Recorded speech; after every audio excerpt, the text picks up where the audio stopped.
Our forensic team encountered the most unexpected situation while on duty. Everyone understood it, but it was hard to articulate. I couldn't even imagine in my wildest dreams that one day I would personally perform an autopsy on my colleague. On May 11th, like any other Monday morning, I arrived at the office half an hour early, diligently cleaning and tidying up the desks. After a while of cleaning, I stood by the office door, waiting for the floor to dry. "Lou, what are you up to?" A confident voice came from the echoing corridor, instantly recognizable as Chief of Forensic Technology, Vuong Jang Ho. Chief Vuong approached. "This morning we received a report of an incident on Dong Hai Street. I tried calling Trio, but no one answered. Perhaps he went overboard with drinking last night. You and Vuong Man go check out the situation. Traffic accidents are never simple. If there's no problem, come back here." The Tae-ho Traffic Police Unit didn't have forensic doctors. Traffic accident cases resulting in casualties were assessed by the Forensic Technology Department of Tae-ho District. At that time, the forensic doctor responsible for cases for the Traffic Police Unit was mentioned by Chief Vuong. Action was in order. I entered the equipment room, grabbed the forensic tools, and left the office. As soon as I stepped out of the building, I heard someone calling me back. "Lou, over here." A Volkswagen Jetta revved its engine and stopped right in front of me. Inspecting the traces, Vuong Man rolled down the window.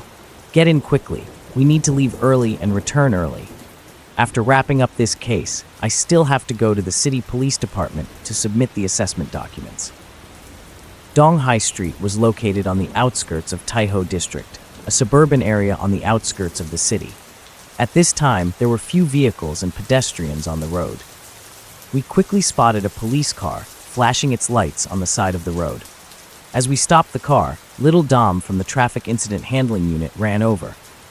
"Finally, you guys are here."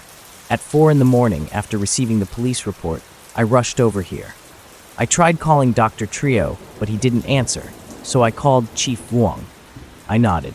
Dr. Trio has had some family matters lately. Maybe he's too busy to notice his phone. Dr. Trio was in his 50s this year, having worked in the field for over 30 years and would retire in a few years. Last week, Dr. Trio talked about his daughter getting married, saying there were many things to take care of at home, so if the office had anything, we should handle it first. Little Dom chuckled. "It's all the same. I'm just used to calling Dr. Trio. Let me ask, is the body still at the scene?" No forensic doctors have arrived. Who dares to touch the body? An ambulance also came through here, but the doctors did a basic check and left. They said the person was already deceased, so there was no need for further treatment. Looking in the direction little Dom pointed, not far from the guardrail, a person was lying face down. It seemed to be a man, tall and stout. I put on protective gear, wearing gloves and a mask, and approached the victim. The victim wore a dark brown jacket with a blue shirt underneath. He wore black pants and sandals of the same color, but didn't have shoes on. Seeing the color of the clothing, I thought to myself, not only do police officers wear blue shirts and black pants now, but many people also dress in this style. The metal buckle on the victim's back pocket caught my attention. Upon closer inspection, I was surprised to see the word police engraved on it. This couldn't be a uniform, could it? The victim wasn't a police officer, was he? I thought of Dr. Trieu, who usually wore similar clothes when he was on duty. He often said that since the office provided so many uniforms, there was no need to buy additional clothes. This traffic accident should have been handled by Dr. Trieu. If he witnessed someone dressed and looking like him, it would certainly be very strange. The victim's clothes were marked with tire tracks, a common sight in traffic accident cases. I squatted down, placing one hand on the victim's shoulder and the other on his hip, carefully turning him over. As I turned the victim's body, blood from his nose and mouth splattered, staining my chest red in an instant. The entire face of the deceased was covered in fresh blood. Some parts had dried into streaks on the face, while others were still wet, flowing down from the forehead. Through the previous action, I noticed that the victim's cervical vertebrae were likely fractured, because I couldn't feel any stiffness in the body. Normally, rigor mortis sets in 1 to 3 hours after death. Once the neck stiffens, when the body moves, the head follows the torso. Where the body stops, the head stops. I took a bottle of spring water from my bag to wash the victim's face, and gradually a familiar face appeared before us.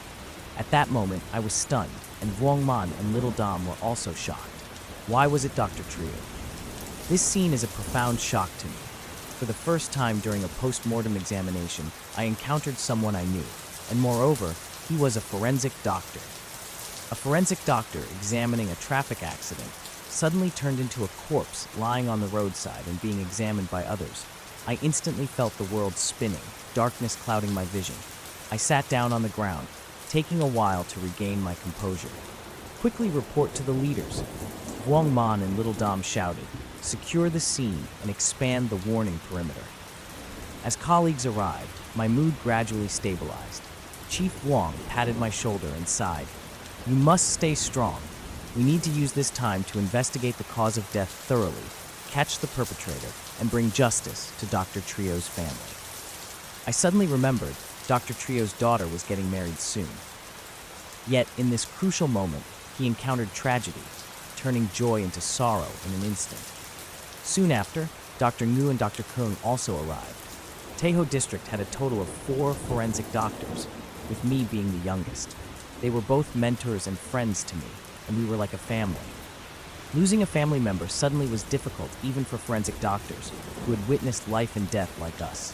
Captain Fung circled around Dr. Trio's body, furrowing his brows. Dr. Trio was here so late last night, unless he got drunk again. Dr. Ngu shook his head. Let's examine first and conclude later. The autopsy results weren't complicated. I touched Dr. Trio's head and didn't find any clear signs of bone fractures. Pressing on his chest, I found several broken ribs. The entire chest was deformed, likely caused by being run over by a vehicle. Dr.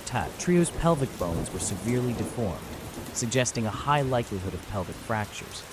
This matched the characteristics of collisions or rollovers.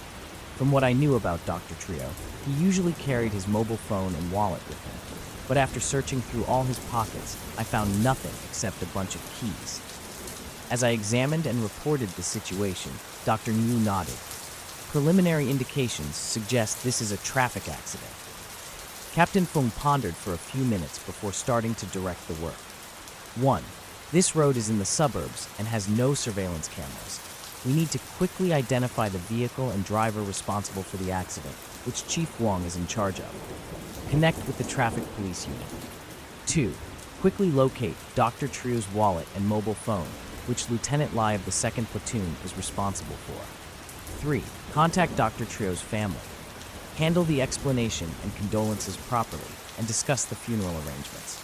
Specifically, Dr. No is in charge, with Dr. Kung and me coordinating. Colleagues left one by one, leaving only Little Dom and me waiting for Dr. Trio's family. I glanced down at the ground and suddenly noticed another strange blood stain where Dr. Trio fell. Dr. Lu and Dr. Kung rushed over, quickly discovering the anomaly. The blood stain on the ground resembled the word mouth. This shape usually wasn't formed naturally, but surely created by humans. I immediately grabbed Dr. Trio's hand and found a few blood stains and scratches on his index finger. Clearly, the mouth on the ground wasn't written. I fully believed that Dr. Trio must have wanted to tell us something, but what did the mouth ultimately mean? I was caught in an inexplicable dilemma. Dr. Nu dialed Dr. Trio's number from his contacts, surprisingly getting a signal. Hello, Dr. Ngo hastily spoke into the speaker. Hello, please say something. But the other end remained silent and then hung up. Dr. Nu called again, but Dr. Trio's phone was turned off. Tiolu, quickly contact Lieutenant Lee and tell him that Dr. Trio's phone had a signal just now, but it's turned off now. After finishing the call with Lieutenant Lee, Dr. Trio's family arrived. Mrs. Trio, after getting out of the car, immediately ran straight to the body, her steps staggering as she rushed towards her husband lying there. She sobbed and punched Dr. Trio. Oh, Trio, how could you be so heartless, leaving me and our children behind like this? Her eyes were red, tears and mucus mixing together as they flowed down her mouth, her silver-white hair trembling along with her heavy shoulders. Dr. Trio's daughter clasped her hands in front of her chest, her face pale, slowly approaching. In a moment, she knelt down in front of the body and sobbed, but couldn't make a sound. This was a state of extreme suppression, grief so profound it couldn't even be cried out. As their emotions gradually stabilized, Dr. Ngu stepped forward to help Mrs. Trio up. "Sister-in-law, please suppress your grief." She stared at Dr. Ngu, stunned. "Dr. Ngu, this incident is actually my fault.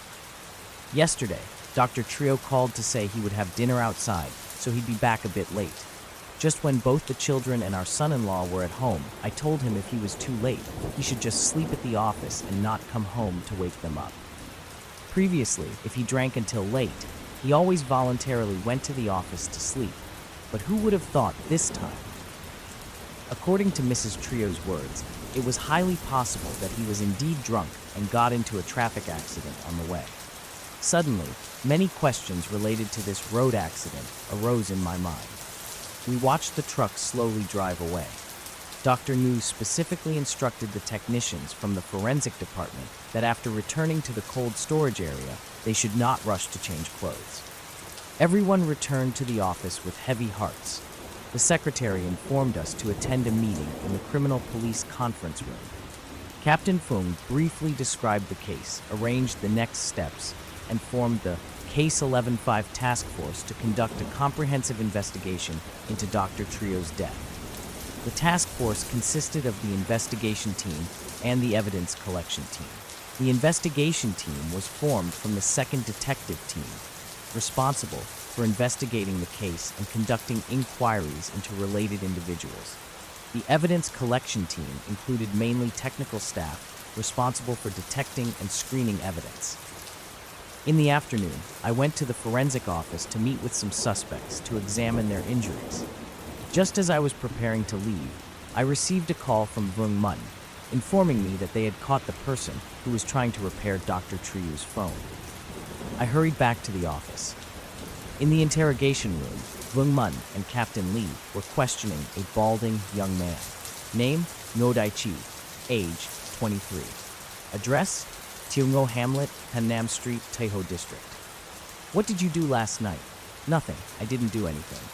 "You had plenty of time last night. Think carefully." I had dinner and then took the bus to Thien Long Internet Cafe across from Pannam Elementary School. Around 3 in the morning, I drove an electric bike home."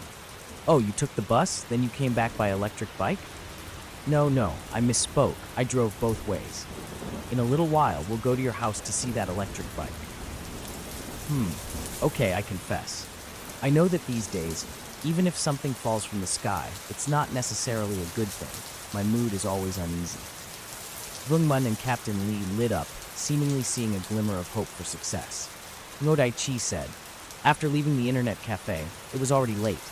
At that hour, there were no more buses, so I planned to take a taxi home, but I hesitated because of the cost. Just then, I saw an electric bike parked with the key in it. Then what happened?" Vung Mun stared intently at him, interrogating. "On your way home, did you experience anything unusual or see any strange incidents?" "No, sir. I got home safely." After uttering the words "safely," he couldn't help but burst into laughter. He was startled by the threat. "Comrade police officer, what do you want to do? Is it a crime to pick up a phone and a wallet?" Captain Lee and Vung Mun exchanged glances. "So you only picked up the phone and wallet?" Captain Lee pressed further. "Didn't you notice anyone?" Ngo Dai-chi said, "I really did find those 2 items. I didn't steal them. As I was driving home and got close to the village entrance, I saw a car parked by the roadside near a rice field. Couples often parked there in the evening. I planned to sneak a peek at adult videos, but as soon as I looked inside the car, there was no one there. Seizing the opportunity, I quickly picked up the phone and wallet and hurried away." When Ngo Dai-chi mentioned the word "picked up," his tone deliberately emphasized. Clearly, he was trying to assert that both items in his possession were found. "You only picked up the phone and wallet? Didn't you notice anyone?" Captain Lee pressed further. "It's best to tell the truth." "Comrade police officer, everything I said is 100% true. I am a law-abiding citizen." "Huh? You call yourself law-abiding? You have the nerve to steal?" Captain Lee frowned. "Here's what we'll do. You'll take us to check that bike, and we'll see if you're lying to us." I and Vung Mun followed Captain Lee and Ngo Dai-chi to a field. "This is the bike, and I don't even know who drove it here. Now I'm being taken to the police station." He continued to complain. As the sky began to darken, using the light from the scene investigation lamps, I saw a van truck labeled Trungan with no license plate leaning against the field. The path from the roadside to the field had 2 rows of wheat flattened,